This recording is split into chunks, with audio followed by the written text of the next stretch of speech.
barnaamijka Salmaan Show toddobaadkan waxaan diiradda ku saari doonaa qaabka shaqo ee safaaradda Soomaaliya ay ku leedahay magaalada Ankara. haddaba maxaa ka jira wararka sheegaya in safaaradda Soomaaliyeed ee dalkan ay dhibaato xoog badan ay ku hayso dadka Soomaalida arrimaha caafimaadka iyo waliba marka laga hadlayo in dad badan oo Soomaaliyeed oo dhalinyaro u badan in dalkan laga musaafuriyay isla markaana warqadda go home-ka ay safaaraddu ay jartay arrimaha jaaliyadda iyo waliba isqa qabsiga dalkani ka taagan safaaradda lug inteleg ayay ku leedahay waraysi gaar ah oo aan la yeelanay safiirka Soomaaliya ee ku nool ama ku dhaqan dalkani Turkiga ayaan barnaamijka ku eegi doonaa ambassador Jamac Diid ku soo dhawow TV-ga Universal markuu ugu horeeya markuu waxaan rabaa inaan wax ka weydiiyo adeegan nagay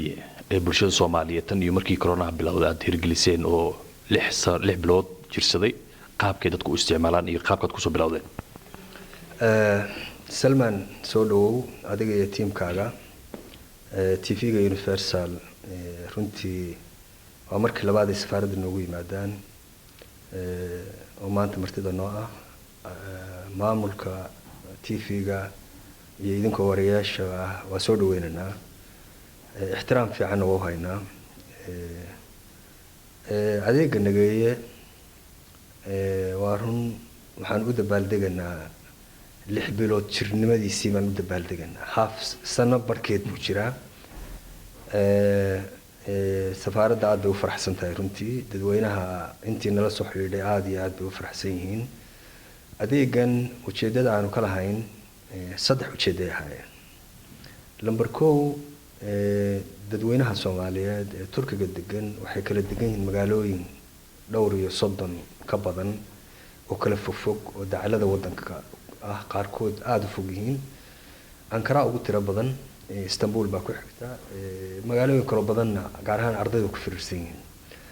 dadkaasi inay Ankara u soo doontaan adeegyo warqad yar oo la sameeyo dhalashaa ama warqad iska caa'ilad iyo waxaas loo sameeyo dhibaato ku ahayd waa inay bas soo raacaan ama tareen soo raacaan magaalada habeen u hoydaan laga yaabo inay warqadihii maalin ugu dhamaan waayaan warqadu waxay sii maraan wasaaradda arrimaha dibadda iyo meelo kale sii maraan oo la sii tasdiiqiyaa adeegan horta ujeedada uu koowaad aanu sameynay wuxuu ahaa qof kasta adeega uu soo dalbaday inuu gurigiisa ka soo dalbado magaaladu joogo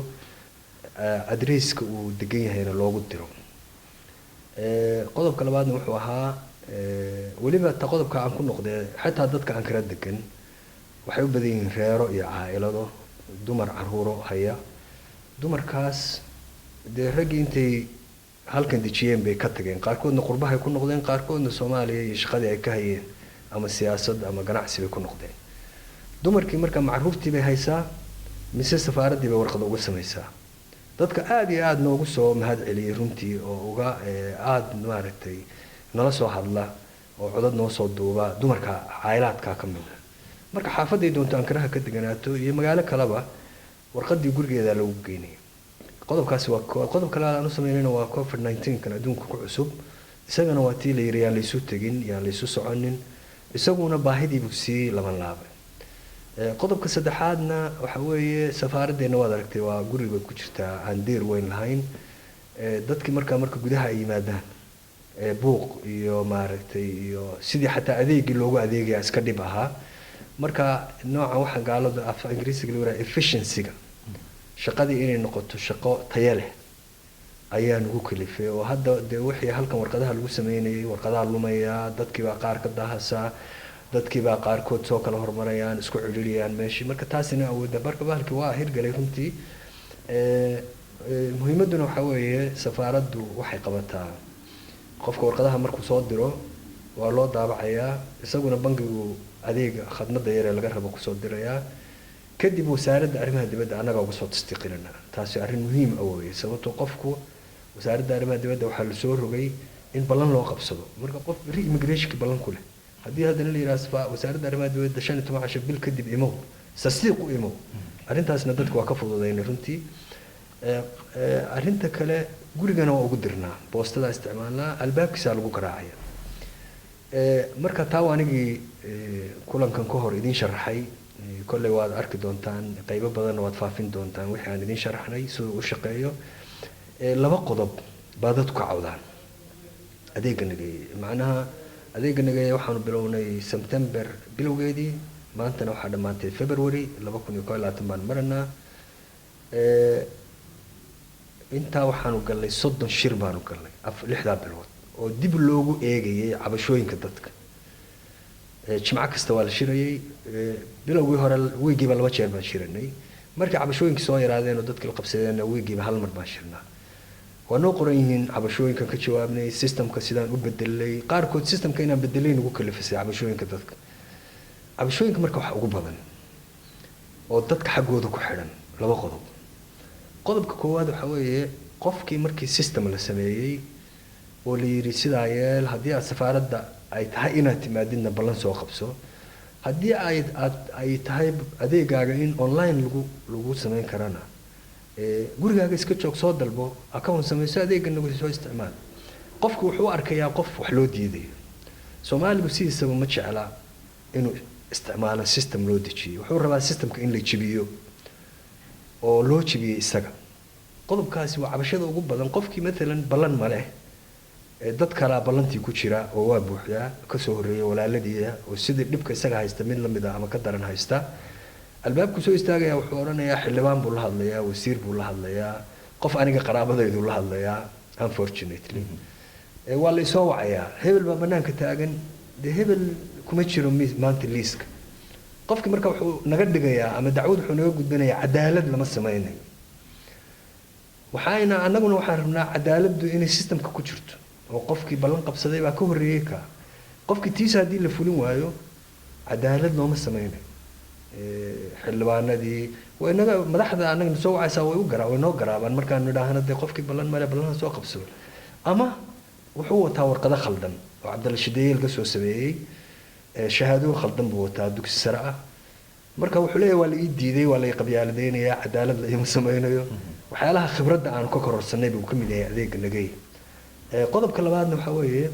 oo ciladuhu badan yahay hadii jeer cabashadu ku timaado waa xagga isgaarsiinta oo dadkii waxay rabaan inay telefoonka kula soo hadlaan anaguna adeega nagay website-kiisa hadaad gasho waad arkaysaa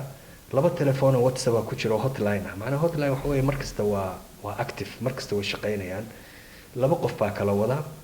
mid saddexaadna hadda immigration kaanu sameeynaa qaybta immigration wixii baasaboorada la xiriira labada kalena nageeye qaybta adeegyada consuliyadda ayay iska leh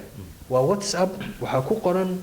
WhatsApp fariin ku soo qor sababtoo qof bini aadam weeye intaas oo telefoonka ma jawaabi karo cilada ku haysata ama waxaad u baahan tahay fariin ugu soo qor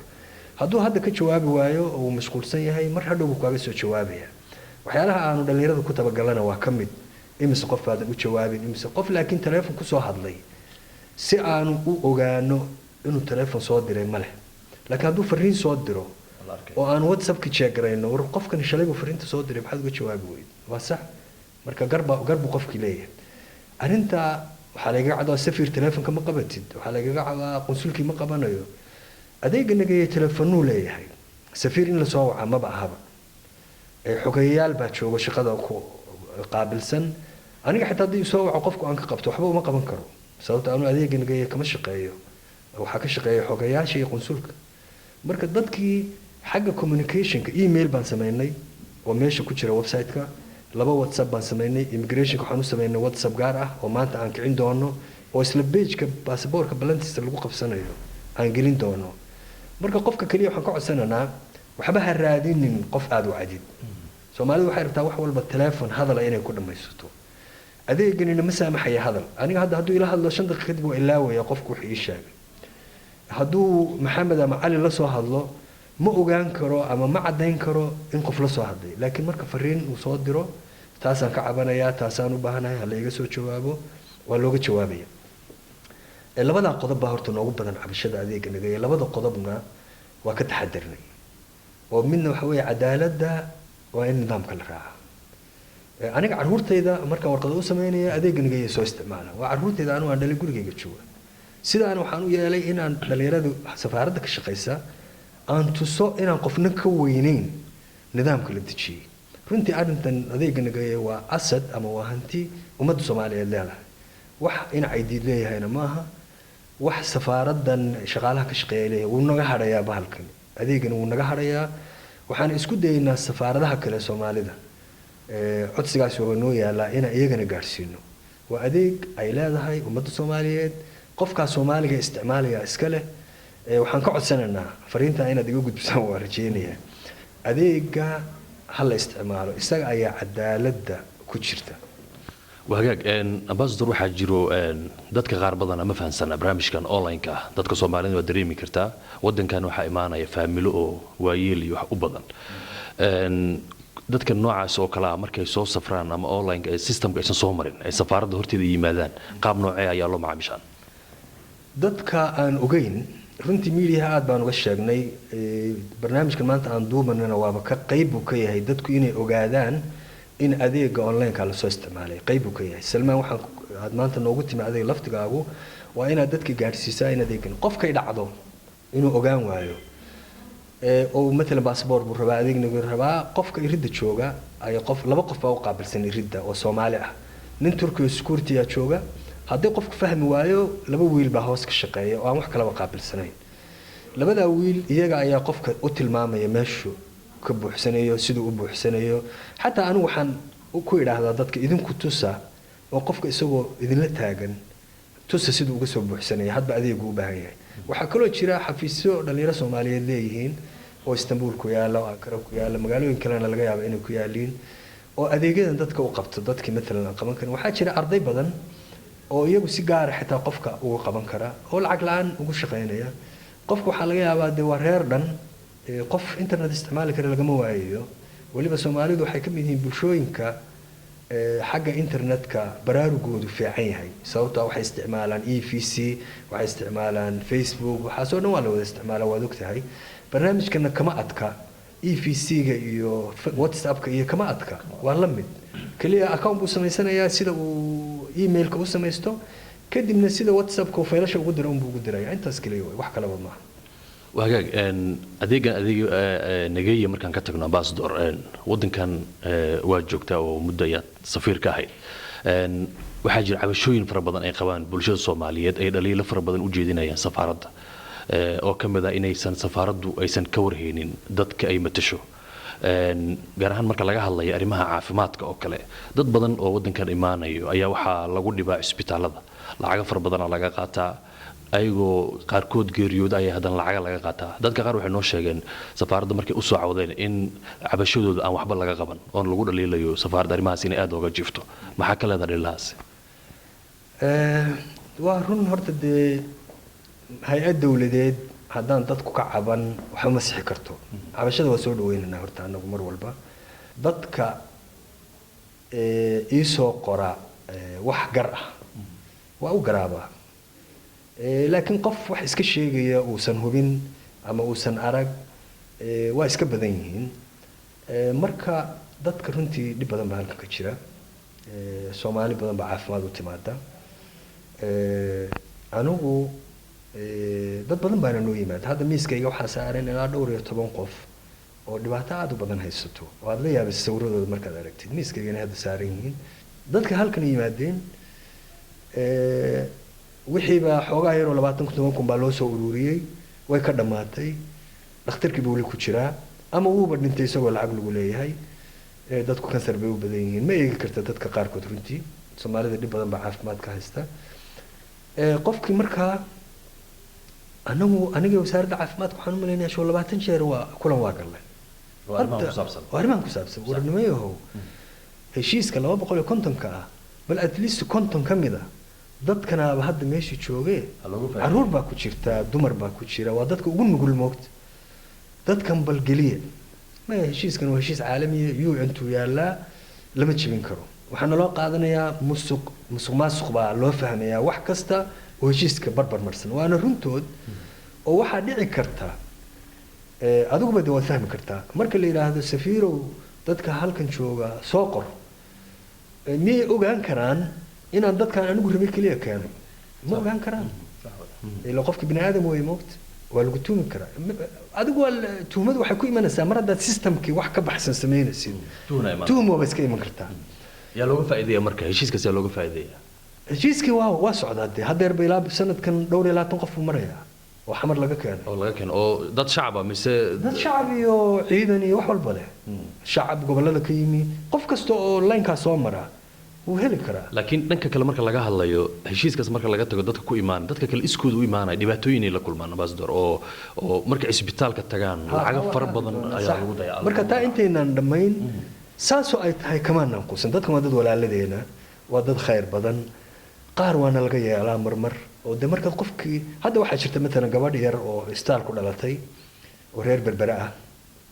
waa inan yar mashiinlaa ku xidhan lacagta lagu leeyahay $100,000 kor bay u dhaaftay miiska ii saaran tahay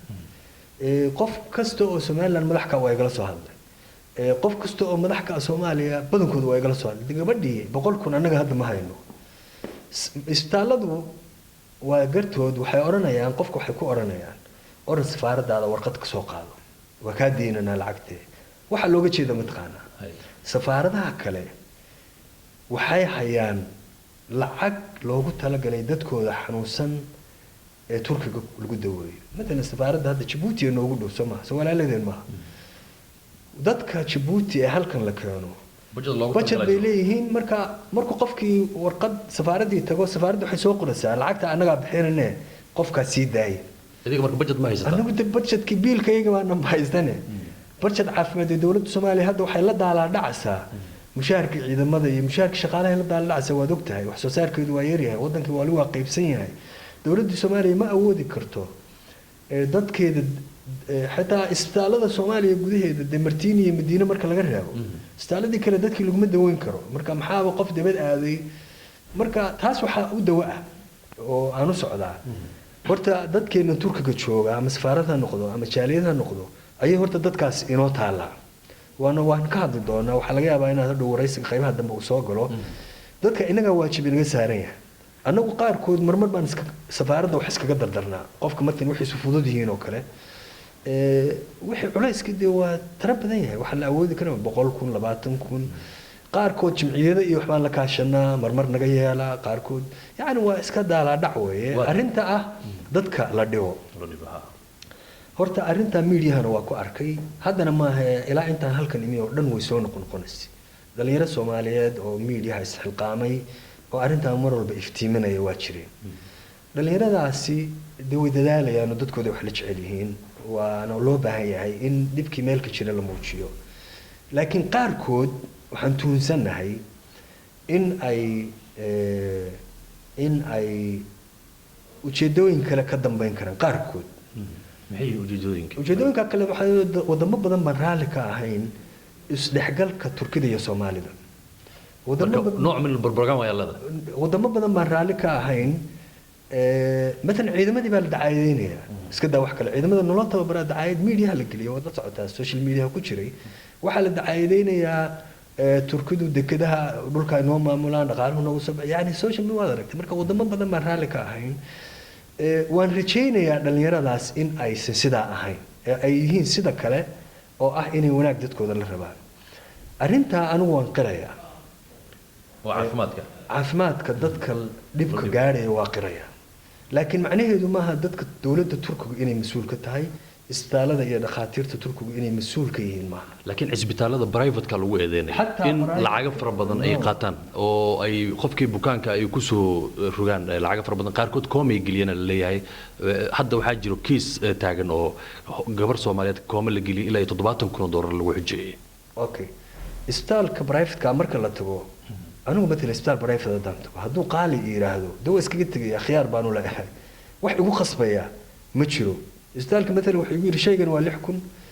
aniga MIR ka waa la saaraa kan kale waa la saaraa endoscopy baa la geliyay caruurteeda yani waa wax kumayaal leer away ma ha kumayaal dollar ma yani waxa markii la isku diidayo qork operation markuu gala lacag badan way noqonaysaa wixii operation waa qaali adigu waa ogtay waa $20,000 $30,000 baa laga hadlaya laakiin wadhici kartaa de qof xun inuu jiro banaadam oo Turkidu dhakhtar dadka khaldan مثلا gabadhii waad ogeyd dhimatay oo hadda dacwadeedu noo taagan tahay gabadhii ku dhimanaysay halka Ankara ku dhimatay ilaa hadda dacwadeedu waa noo taagan tahay hooyadeedu waa casuunay waa nala joogtaa wiilkeeda haysa dacwadii waxaan ka sugaynaa qareenka guud marka uu soo baaro baarista sababta gabadhu u dhimatay marka way dhici kartaa waxa soo kale gabadh kale hore naga dhimatay baa jirta dhakhtarada qaarkood Ankara ku yaala askari Soomaaliyeed baa kelida la iska qashay yani khaladaad way dhacayaan maxaa sababa marka in qof isbitaal tagad arinta kiiska gabadha oo kale Soomaalida aad ay walaac uga muujiyeen arintan gabar ayadoo xanuun haynin wax yar laga bixinayay in isbitaal tagto qalin operation lagu sameeyo oo dadka qaar waxay iska ay sheegeen xitaa in xubnaha lagala baxo dadka Soomaalida